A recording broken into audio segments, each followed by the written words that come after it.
Vamos a la palabra. El título del sermón es La fe llevada al límite. No fueron pocos los hombres de Dios que fueron pasados por el crisol de la prueba y que al final sacaron lo mejor de sí y vieron la recompensa de su fe. Todo cristiano debe estar preparado para atravesar ese valle de sombras, depositando su confianza en Dios. Y hoy veremos la historia de una mujer que fue llevada al límite de su fe. Miren, vayan conmigo en Mateo 15, versículos 21 al 28, y la palabra de Dios dice así: saliendo Jesús de ahí, se fue a la región de Tiro y Sidón.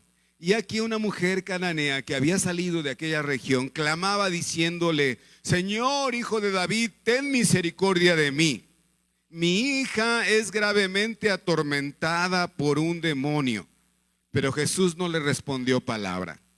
Acercándose sus discípulos le rogaron diciendo: despídela, pues da voces tras nosotros. Él respondiendo dijo: no soy enviado sino a las ovejas de la casa de Israel. Entonces ella vino y se postró ante él diciendo: Señor, socórreme. Respondiendo él dijo: no está bien tomar el pan de los hijos y echarlo a los perrillos. Y ella dijo: sí, Señor, pero aún los perrillos comen de las migajas que caen de la mesa de sus amos. Entonces respondiendo Jesús dijo: oh mujer, grande es tu fe, hágase contigo como quieres. Y su hija fue sanada desde aquella hora. Palabra de Dios. Amén. Dije que el título del mensaje es Llevando nuestra fe al límite. Y también dije que el Señor, hermanos, pasa a algunos de nosotros, o quizás algunos de los que están escuchando, quizás no estén aquí. Yo sé que están pasando por ese límite de su fe. Y Dios conoce cuál es ese límite. Y yo sé que esta palabra va a ser de bendición para los que estamos aquí y para los que están escuchando allá desde sus casas. Miren, Jesús había estado muy ocupado ministrando a la gente y haciendo muchos milagros. Había mucha presión sobre él en muchos frentes. Algunos querían hacerle rey, claro, después de que había alimentado, si ustedes leen el contexto, había alimentado a miles, multiplicando el pan y los peces. Había sanado a otros, pero sobre todo, amado hermano, había dado palabras de vida, de esperanza, de manera que sus seguidores lo querían hacer rey. Pues ¿quién no iba a tener un rey que le diera alimento, que le diera palabras de esperanza y que le sanara? Todos quisiéramos tener, y nosotros tenemos ese rey. Diga gloria a Dios. Ahora, hermanos, Herodes, el que mató a Juan el Bautista, también lo quería tomar preso para matarle. También estaban por otro lado los escribas y los fariseos que intentaban verlo caer en algún error de doctrina.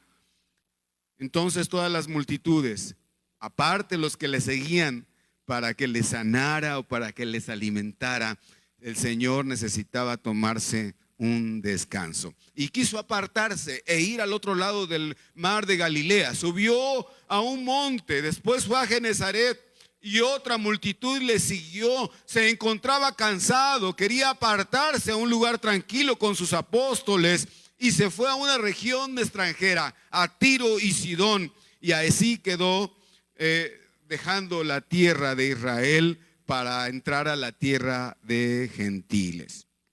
En Marcos capítulo 7, versículo 24 nos dice que Jesús no quería que nadie supiese que estaba ahí. Él no fue ahí a ministrar porque, como ya veremos más adelante, su misión primera eran las ovejas perdidas de Israel. Sin embargo, la gente de Tiro y Sidón había oído de él y muchos vinieron a que lo sanara, según Marcos 3:8.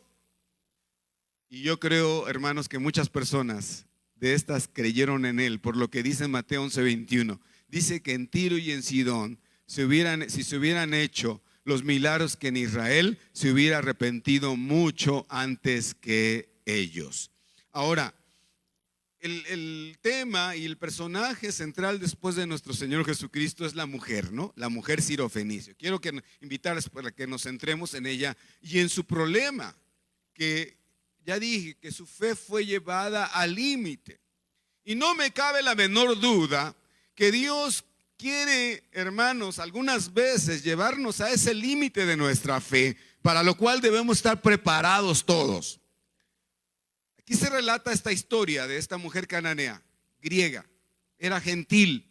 Los habitantes de Tiro y Sidón eran dados, muy dados a la idolatría, cualquier parecido con los mexicanos, ya iba a decir otra palabra, que son idólatras, excepto los que ya Dios nos ha dado la bendición de conocerle.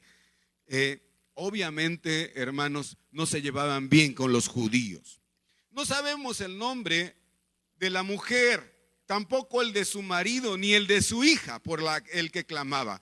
Pero aparece como una madre, ponga atención en esto, una madre que sufre por la aflicción de tener una hija enferma, poseída por el demonio, pero que es una madre, pongamos atención, amados hermanos, que está dispuesta a todo, a dar todo, a hacer todo por su hija. ¿Cuántas madres hay aquí? Yo me pregunto si están dispuestas a hacer todo por sus hijas. Vamos a ver lo que hizo esta mujer. Tenía esta mujer seguramente cierto conocimiento acerca de Jesús. Por cómo se dirige a él, le dice: Señor, hijo de David. Sabía por lo menos de la genealogía, de la ascendencia de nuestro Señor Jesús, que era nada más y nada menos descendiente del segundo rey de David, del gran rey David, y le pide misericordia porque estaba atormentada, estaba apenada, sufría, tal parece, que sufría igual que su propia hija. Lo primero que debes anotar, o los que van anotando, lo primero que debemos notar es la gran fe de esta mujer. Dios quiera que esta palabra inspire a las mamás. No escuché ningún amén en las mamás, pero yo creo que es por el cubrebocas, ¿verdad? Dios quiera que esta fe inspire a las mamás. Este pasaje es una ilustración de esa fe llevada al límite. La palabra hoy nos quiere desafiar en medio de nuestras necesidades, enfermedades o de una situación de enfermedad de nuestros hijos. Debemos preguntarle al Señor: Señor, ¿hasta dónde me quieres llevar con esto? En Mateo 8, del 5 al 13, Jesús por primera vez le dice a alguien que no era judío, le dice a alguien, a un centurión romano que tenía mucha fe. Fíjate, hermano, ese detalle. Y aquí en este pasaje le dice a la mujer también que su fe no es grande, amados hermanos. Y se me hace muy interesante que tanto el centurión como esta mujer, ninguno de los dos son judíos. Esta mujer no está en el pacto, pues. Y además ya dije que eran idólatras, es una mujer pecadora, pagana. Ella viene sin derechos, sin privilegios, lo contrario de los judíos, que son el pueblo escogido. En San Juan capítulo 1, versos 11, 12 y 13 dice: vino a los suyos, refiriéndose a Jesús, la palabra humanada, y los suyos no le recibieron, pero a los que le recibieron y creyeron en ella, les concedió el llegar a ser hechos hijos de Dios. Esto es a nosotros, amados. Lo suyo vino, la salvación, ya dije, pero le rechazaron los judíos. Y yo le doy gracias a Dios por esto, porque gracias a eso entonces nos adoptó a nosotros, amados hermanos. Ahora nosotros por la fe somos hijos de Abraham y por lo tanto hijos del pacto, y yo agrego herederos de la fe de Abraham. De manera que todos nosotros debemos tener esa fe que tenía Abraham, que no era de él, que era la fe de Dios, hermanos amados. Esta mujer tenía una fe grande. Estaba desilusionada de sus ídolos. Dice San Pablo, dice que en cada esquina había de Tiro y Sidón, en Fenicia había ídolos. No fueron capaces de ayudar, de sanar a su hija, no resolvieron la necesidad. Entonces ella viene a Jesús creyendo en su corazón que Él sí puede ayudarla. Jesús le dice que su fe era grande. ¿Por qué? Vamos a ver las características de la fe de esta mujer. En primer lugar, tenía una fe grande porque tenía realmente poco de dónde construir esta fe. Ya dijimos que era pagana, estaba fuera de la ley, fuera de las escrituras, no estaba en una región de Israel. Por lo tanto, basada en la cantidad de información que tenía, pues su fe era grande. No como la comparación con los judíos que tenían todo, las promesas, la palabra de Dios, los profetas, y sin embargo no tenían fe. El Señor quiere resaltar esto, hermanos. Tomemos en cuenta esto. Pero yo les digo a ustedes con todo respeto que hay personas con mucho conocimiento de la palabra y otras con poco porque están empezando. Pero les quiero preguntar, ¿cómo está su fe? Los que me están escuchando, ¿cómo está su fe? Bueno, se supone que cuanto más conocimiento se tenga, mayor debiera ser la fe. Pero ¿es así, hermanos? ¿O usted tiene una fe débil y fluctuante? Esta mujer puso su fe en Jesús. Esta es la primera característica de la gran fe: poner o depositar la fe en Jesús. ¿Usted en quién confía, hermano? ¿En su trabajo? ¿En sus conocimientos? ¿En su título? No estoy en contra de los títulos, pues yo soy maestro, mi esposa es psicóloga. Pero eso no debe ser nuestra confianza. Nuestra confianza debe ser Jesús. Y ella depositó su fe en la persona indicada, en Jesús. Dale la honra y la gloria. La primera característica. ¿Cómo vemos esto? Simplemente ella gritaba: ten misericordia de mí. ¿Qué significa misericordia? En otras palabras, ella le dijo: estoy aquí pidiéndote ayuda a pesar de que sé que no la merezco. Amados, no merecemos nada nosotros. No merecíamos tanto amor. No merecíamos el suplicio de nuestro Señor Jesucristo. Pero Él murió por nosotros. Él sufrió, fue clavado en la cruz. Sus heridas fueron hechas por nosotros. No merecíamos tanto amor. Ella no demanda nada más. Ella se sabe indigna,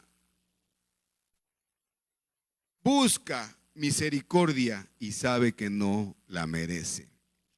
Ahora, amados hermanos, siempre el arrepentimiento y la fe van juntos. No hay un verdadero arrepentimiento que no venga de una fe en Cristo. Y no hay una verdadera fe que no lleve consigo la señal del arrepentimiento, la evidencia del arrepentimiento que se debe traducir en obras. Dígame, hermanos, si está entendiendo esto. Un verdadero arrepentimiento debe evidenciar una nueva vida en obras. La mujer tenía una gran fe, pero también implicaba el arrepentimiento porque había renunciado a los ídolos y también se había presentado como indigna y pide misericordia. Le reconoce como Señor, le reconoce como Rey, le trata, hermanos, con reverencia. Amado hermano, había impedimentos. Yo he dicho aquí, tal parece que la figura de Jesús es como algo que se opone a la búsqueda de esta mujer. Pero yo quiero dejar en claro aquí desde el principio, nuestro Señor Jesús quería llevar a esta mujer al límite de su fe. Miren, veamos. Jesús puso barreras a esta mujer. Lo primero que hizo, bueno, antes vemos que Jesús no rechazó a nadie ante la petición de misericordia, pero aquí vemos que no le responde ni una palabra. El versículo 23. Ahora, ¿es que acaso Jesús no entendía Claro que sí, hermanos. ¿O es que acaso que no veía la fe de esa mujer? Pues claro que sí la veía. Nuestro Jesús es Dios. Él sabe del dolor. Él conoce la fe de esa mujer. El Señor está llevando a esa mujer al límite de su fe. Pero por supuesto que conocía su necesidad. La mujer ni siquiera había llevado a su hija. ¿Tenía fe? Ni siquiera la llevó, porque sabía que Jesús tenía el poder para sanar aún a la distancia. Sin embargo, el Señor permanece en silencio. ¿Por qué no le dijo nada? Mire, hermano, muchas de las cosas que suceden aquí, debemos entenderla, que suceden como una lección para los propios judíos que le seguían. Jesús estaba cansado de tanta superficialidad, de tanta falsedad, de que la gente consiguiera lo que quería, milagros, saciar su hambre, escucharlo, pero y luego se marchaba. ¿A cuántos alimentó? 5,000, sin contar a las mujeres y a los hombres. Yo creo que eran más de 10,000. Y de pronto, o muy seguido, el Señor se encontraba solo y quería dar algunas lecciones. Él quería probar y fortalecer la fe de esa mujer. Recuerde lo que dice en Lucas 13:24. Esforzaos a entrar por la puerta angosta, porque os digo que muchos procurarán entrar y no podrán. Jesús quiere demostrar a esta mujer lo que es una verdadera fe. Pero la mujer seguía tras ellos. Aunque el Señor la ignoró aparentemente, la mujer no desistió, seguía tras ellos, gritando: misericordia, ten misericordia. Los discípulos no aguantaron más y le dicen al Señor: Señor, haz algo rápido, porque esta mujer ya molesta. Y la respuesta del Señor revela una de las razones de su silencio. Les dice: hay un orden en mi ministerio. Primero debo ir a las ovejas perdidas de Israel, a los judíos. El Señor les está diciendo: primero, mi trabajo es con ustedes. Pero ¿qué no se dan cuenta ustedes? Que aunque he sanado a multitudes, que he alimentado a multitudes, que a multitudes han escuchado mis palabras de vida, ¿dónde están? Les quiero demostrar cuál es la verdadera fe con esta mujer. Esa es la lección que les quería decir el Señor. Les está diciendo en primer lugar que su plan está todavía cumpliéndose, que no ha rechazado a Israel todavía, que les está dando la oportunidad que se arrepientan a ellos, a pesar de la dureza de su corazón.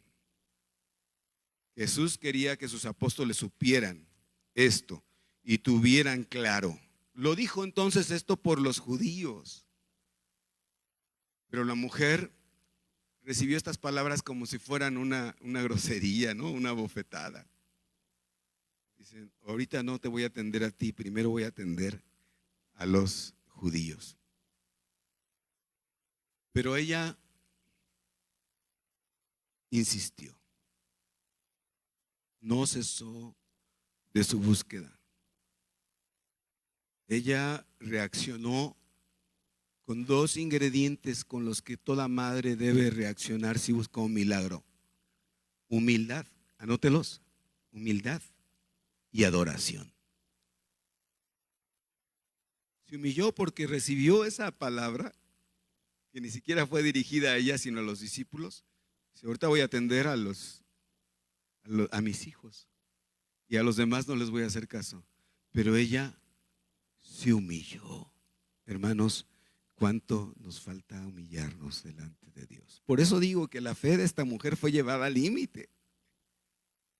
Se humilló, siguió suplicando, literalmente hablando, se postró en el suelo, puso su cabeza en el suelo y tocando el suelo en señal de humildad, de adoración, no se dio por vencida y suplica por su hija. Pide por su hija. ¿Hasta qué grado tú estás dispuesto a llevar tu fe? ¿A qué límite?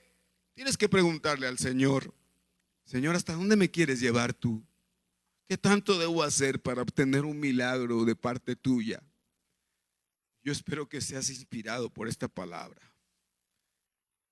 por una búsqueda sincera, verdadera, cuando nos humillamos ante Dios suplicando. Madres, escuchen esta palabra. Ella no discute, sino se humilla. No hay orgullo en su corazón, no hay, hermanos, otra cosa, sino una dependencia absoluta y confianza y fe en que Jesús puede ayudarla. Inspírense, hermanas, hermanos. Ahora Jesús le pone otra barrera, ¿no? Y le dice, deja que los hijos coman primero. No está bien quitarle el pan a los hijos y echárselo a los perritos. Así dice la palabra. Algunos de ustedes, como creo que tú, Vianey, como creo que tú, Betsa, y aún nosotros, aunque no llegamos a este grado, de que prácticamente en algunas personas el perrito es como parte de la familia, ¿verdad? Nosotros sí tenemos al Ralph, pero no lo dejamos entrar a la casa, se mete cuando nos descuidamos. Y yo le digo, sálgase, y ya se sale inmediatamente. Pero algunos de sus perritos comen con ustedes, ¿no? ¿Sí, cierto o no? Miren lo que está diciendo. No es tan despectiva esta palabra de parte de Dios, porque se refiere a esos perritos que son parte de la familia, puedo decir así, que son muy, muy, muy cercanos a la familia, que casi comen. Pero a ver, el Señor les dice, primero hay que darles comida a los hijos y luego a los perritos, aún los que son parte de la familia. Algunos de ustedes tienen perros así, ¿verdad? Entonces, pero de todos modos, el Señor dice, ay, es muy despectivo. Pues no es, sí es una lección de parte del Señor. Y la mujer acá, o alguien pudiera decir, yéndonos al extremo, le dijo como perro a la mujer, pero se refirió a un perrito de estos de los que algunos de ustedes tienen, insisto. Él sigue probando la fe de la mujer. Esta mujer, aparte de tener esa fe de humillarse, de adorar al Señor, quiero resaltar estas características. Era una mujer inteligente. ¿Cuántas mujeres inteligentes hay aquí? Amén, ya las conozco. No se hunde. Aquí sí contesta. Y le dice, sí, Señor, pero aún los perritos pueden comerse las migajas que caen de la mesa. ¿Me escucharon? Aún los perritos. Y usted está comiendo, y a algunos que están comiendo le dicen, aún de lo que está comiéndole, eso le dan al perrito. Fue inteligente la mujer, no se enganchó, no se sintió ofendida. Más allá de todo, subraya esto, fue persistente. Esta es una de las características de la fe. Por eso yo digo, el Señor quiere llevar tu fe al límite. Y yo te pregunto, ¿hasta cuánto tú estás dispuesto a interceder, a ser persistente para pedirle al Señor que te dé un milagro? Yo sé que algunos de los que están escuchando esta palabra, el Señor los está llevando al límite. Pero tengan fe como la que tuvo esta mujer y digan, Señor, yo quiero por lo menos las migajas. Y el Señor entonces, hermanos, a esta mujer que no pidió una barra completa de pan, ¿verdad? Pidió solo las migajas. Qué sabia mujer. El Señor hizo conforme a su petición. Dale la honra y la gloria a Dios. El Señor le concedió su petición, le respondió, le dijo, hágase como tú quieres. Y pudieron constatar, los evangelistas constatan que en el mismo momento en que el Señor dijo, hágase como tú quieres, el Señor sanó en ese momento a la hija de esta mujer. Gloria a Dios. Dios tiene el poder para sanar a larga distancia. Por eso estamos orando aún por los que están siguiéndonos en Face en este momento, por los que van a ver en un tiempo más este sermón. El Señor les puede sanar en ese momento. Pero veamos entonces, aprendamos de la fe, hermanos, de esta mujer. El Señor la llevó al límite, pero pasó la prueba. Esta mujer rebasó, se abrió paso ante todos los impedimentos que Jesús le puso. Y yo ruego a Dios que tú logres abrirte paso y tener esta actitud de fe No darte por vencida, orar lo necesario, clamar lo necesario, humillarte lo necesario, reconocerte como indigno, mostrar fruto de arrepentimiento si has pecado, porque decía de la semana pasada de Abraham, no que era una persona ejemplar, pero tenía sus errores, también como tú y yo tenemos errores. Entonces necesitamos humillarnos, y ese arrepentimiento nuestro debe evidenciar un cambio de actitud, una nueva actitud, hermano, que dé fruto digno de arrepentimiento. Esta mujer lo hizo. ¿Cuántos de los que están aquí presentes están dispuestos a ir al límite de su fe para obtener ese milagro? ¿Cuántas mamás están dispuestas a ir a ese límite de fe? ¿Cuántos hermanos que están escuchando este mensaje están pidiendo, están clamando por un milagro, pero que están dispuestos a ir al límite de esa fe? ¿Por qué nosotros no?